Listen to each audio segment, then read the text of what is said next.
Yeah, Tofilau. I'm here with my wife, and we're here to talk about our diet. You know, the color of Siapo, where our ancestors come up with this dyes, different dyes. Yeah, and malo lava. Okay. And thank you so much. So good to be with you. And yes, some of the things that we're using to make our Siapo has been with us for many, many years. And we wanted to just show you some of the things and the way that we handle them nowadays. Yeah. So, like what we have in front of us is the a plant called angu, and the angu is the name of the plant. But when we pull it out, yeah, this is how we make a lenga out of it. Sama-sama, a yellow. Yeah. Right. So we just grate it, and then we get like a piece of u'a, and then we'll squeeze it. And we don't add any water to it, so it's very pure, and it smells so clean. It's a really lovely smell. And they also use it for cooking. Yes. But for Siapo, it's one of the last colors that we apply to the bark, the bark cloth. What about this one, Su'a? This color here is the red one, and it's from a plant called loa. And we harvest the loa, and then we'll add a little bit of that o'a in it. So that's the brown color. That's for the juice, and then we squeeze them out, and that's how we get the red. And we apply it straight, to the o'a canvas. Yeah, and the brown itself, it's the main color. But this guy comes from the o'a tree, So, but this is the mix of every color, because the brown, we mix it with the soot to make black. That's how we get black. It's mixing the soot from the fire, and then we add brown in it, and then we get the black color. That's how we get the black lama. But still, the loa I just talked about, the red, we even use the o'a, so we can have a juice to mix the red with. Yeah. So and then when it comes to the brown, we apply it straight out. When we want to color something brown. Yeah, and something like if we want a reddish something, like light brown or like an orange brown, we'll use one of our ele from dirt, and it's called ele, and that's another dye too that we use. But yeah, Another color from the river. Color from the river, from the mountain. Yeah, from the mountains. Yeah. So this o'a, this brown, is really important too. And these two, ole amo male o'a, the yellow and the brown, they're both medicinal. They have medicinal qualities to them. You'll hear our Samoan people use them for different reasons. The black, of the four colors that are used, they all we don't use any water for them when we have them in liquid form. And probably, what do you think, Su'a? Which would be the toughest to make? Is it the o'a or the lama? Which one should we tell them that is the hardest one to make?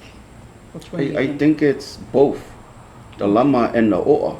Yeah, these two. Because these two are like the main ones, and then when you mix the soot too, and sometimes not enough o'a inside, you're gonna go, oh my God, the black don't react the way you want it to be. You're gonna add more soot to the o'a, or more o'a to get that quality that you want. Right. So that's how we work. Us artists knows about and the Siapo itself, because the Siapo will tell us that, oh, this black is no good. So we tell from doing that first line, and we know, oh, wow, need to put more o'a or more soot. That's right.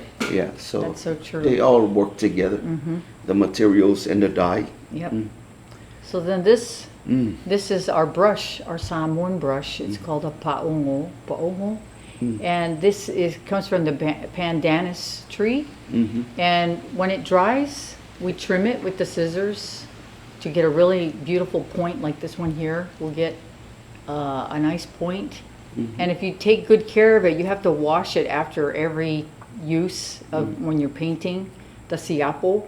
It'll last for years if you take good care of your brushes. It'll last for a good long time. So we have these, and it's funny because even if you try to use something else other than the paongo, it doesn't work. For some reason, the absorption in this brush used with the dyes, the application, I see mangaya. So beautiful, the stroke when you do the work. Wanted to just show a couple of things of how the colors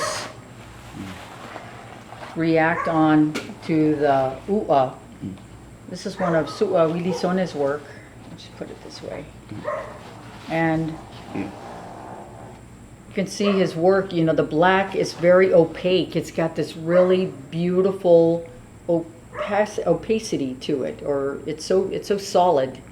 And that's how we want that black to be, is just solid. There should be no variations of gradation of color. Yeah. And that's how the old ladies, the Siapo makers, always make their black. It's like solid black. Solid black, yeah. The brown's interesting because the brown, we like to put one coat, no more than two. Here, this is a fresh osprey. Yeah. So, and like this one was just a demonstration for students. But the o'a, the brown, if you put too many coats, at first you think, oh, it's perfect brown, rich. But what happens is the brown will get strong and it'll darken fast, almost to the point of being black. Yeah. So you have to be really careful how many layers of the brown you put onto your Siapo. Remember we were because you overdo the layers of the brown, it will end up dark. That's so right. Dark, it's like black.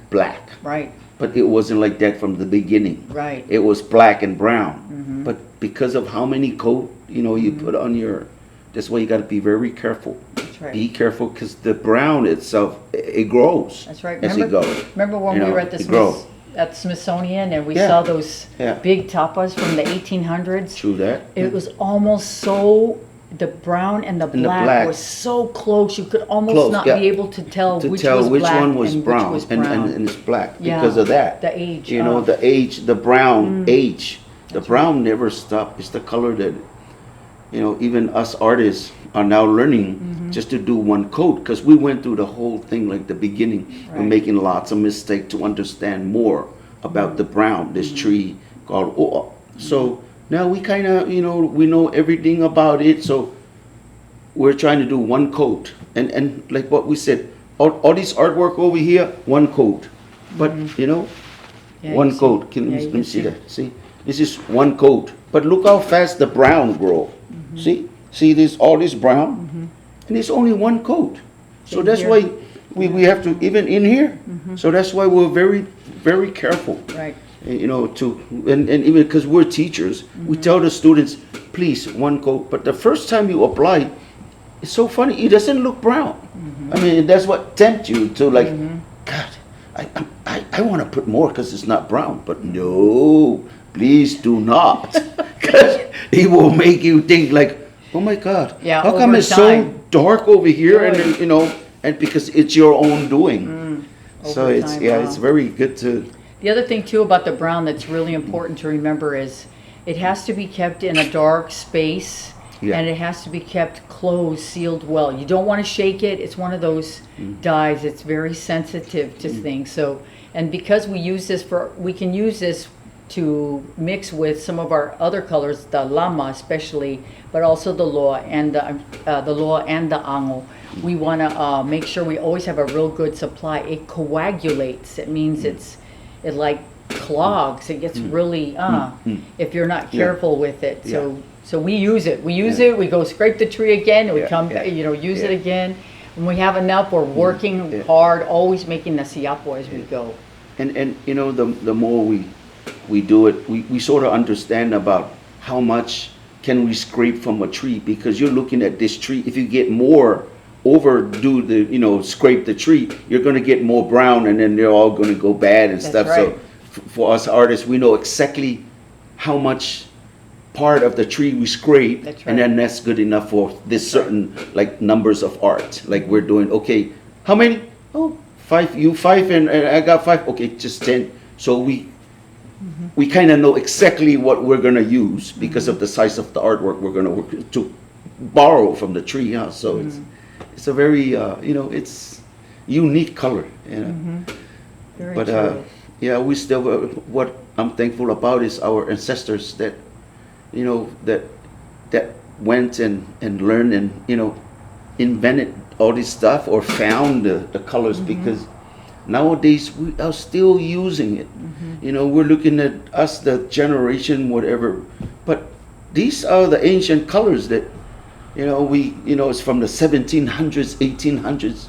The last time that we've seen some work that was done by the same dye, same tree or tree, and it's in the museum, in All the Smithsonian, museums, right? all the museum, even When we're in in Scotland. We were in Scotland, That's right. and there's a Manu Siapo over there, and Yeah. we were taken to look at it at that museum, and got I know. beautiful brown color on it, and That's right. that's why I know. I'm very thankful that Continuity. Yes, yes. From And the how do early they time know to now? this is the tree? Yeah. How do they know? Okay, Yeah.